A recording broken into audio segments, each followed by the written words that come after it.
In today's time, voices from Pakistan get a close scrutiny. If there are issues of censorship from within the state, there's a wider world waiting to see what a Pakistani filmmaker has to say about state, politics and religion.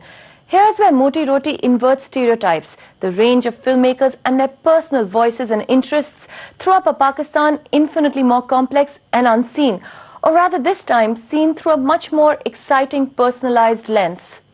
The way to make a culture cool or contemporary or understood is to sort of delve into its own past and make that accessible and make it fun and make it palatable. I mean, an example would be like Om Shanti Om in India. माँ भी यही कहती कि मैं जरूर hero बनूंगा। अरे केशव मुखर्जी की माँ भी उससे यही कहती हो। तू एक दिन जरूर हीरो बनेगा। जरा पता करना है कि ये मेरे डायलॉग क्या है। तुम्हारा डायलॉग है भागो। It worked on nostalgia. You know, people are well aware. I mean, when you're well aware of the history of your visual culture, it helps promote this idea of identity and who you are. I mean, we're a country that's 61 years old, and yes, we have this huge past before that. But if we're looking at just a purely Pakistani identity, I think a lot of it was created by the media, whether it was like Radio Pakistan, or whether it was early PTV, or whether it was a cinema culture. Adnan's focus: sexual identity in a popular culture, where sex has been an unmentionable for decades. But look closely, as Adnan did, in painstakingly collected clips of Pakistani films from the 60s and 70s, a different cinema and sociology comes alive. अब इन बातों में मेरा दिमाग मत खा। अंदर एक आग सी जलने लगी है। अंदर वो घोड़ों को बेलगाम कर दो। जान। People just don't think of that when they think of Pakistan. I mean, the direct association with anything that has to do with sexuality has to do with India, whether it's sort of their, age-old, whether it's like the Kama Sutra or all their sort of mythology even, or whether it's sort of Bollywood. A lot of people were shocked when they saw my film. They were like, how much of this is Indian? I was like, no, all the images are purely Pakistani. And they were also from a time prior to satellite. I mean, this was when we only had cinema and some television. And the outlet for the average person in terms of just getting cheap thrills was basically through cinema. Like the censored cinema of Lahore today, Shazia Gorji feels unable to live in her own skin. Where are you from? Where are you from? Where are you really from? Where are you from? Where are you from? Iran? Where are you from? Where are you from? No, but where are you really from? Where are you from? Where are you from? But really, where are you from? India? No, but where are you really from?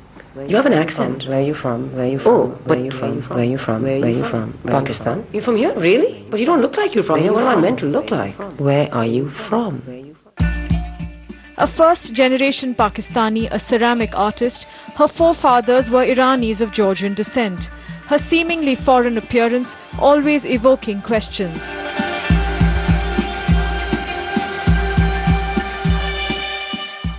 Having been asked, as you may have seen in the film or not, having grown up in Pakistan all my life and being born here, I was always questioned, where are you from? Iran, Pakistan. Where are you from? Where are you from?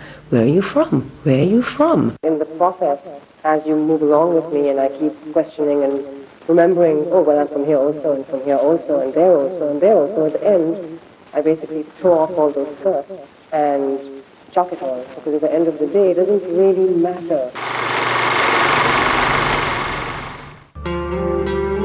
Joshinder Chhagar, overwhelmed by a similar sense of not belonging. A Sikh from Australia married to a Pakistani, running Bollywood dance classes in Karachi. When I was in university, my international student friends who are from India, they're so patriotic. And living in Pakistan, meet people who just identify with their country so much. And so when I had to make this film and was talking about identity, I actually felt really lost. But then again, I think I use it to my advantage, because that's what my film's about. It's about ignoring the past, not being defined by your place of birth or your nationality or your religion, but actually it's new generation of people who are just looking towards the future. Look at them looking at us, looking at me as I look at them.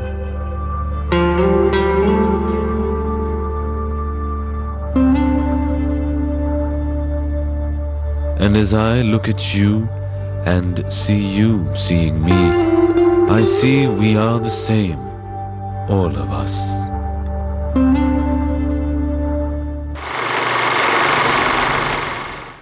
In Joshindar's seemingly global Karachi, these young filmmakers fish out staggering contrasts. Barely out of school, the trio had gone around the city, capturing the oldest story of identity.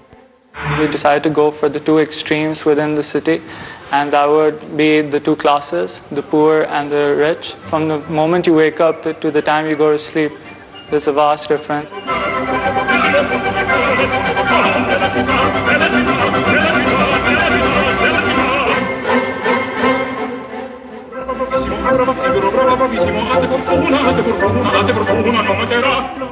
We weren't actually sending a big message through it. It was just a commentary on how life is in Karachi.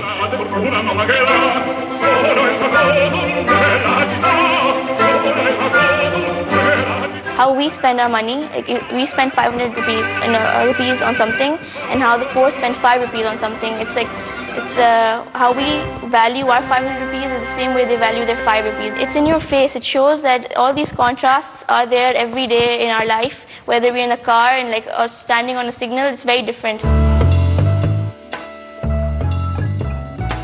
Putting it in this mix of other filmmakers and in a project that's going to be on the internet, on the World Wide Web, it's going to be playing at galleries, it's going to be playing in public spaces, it's going to have a DVD release, it could be playing on planes, anywhere.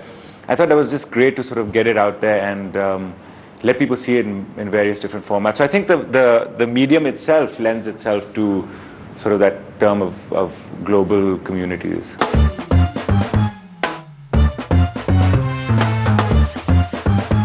I am the journey. Home and what it means to our filmmakers in India. That's next on Witness.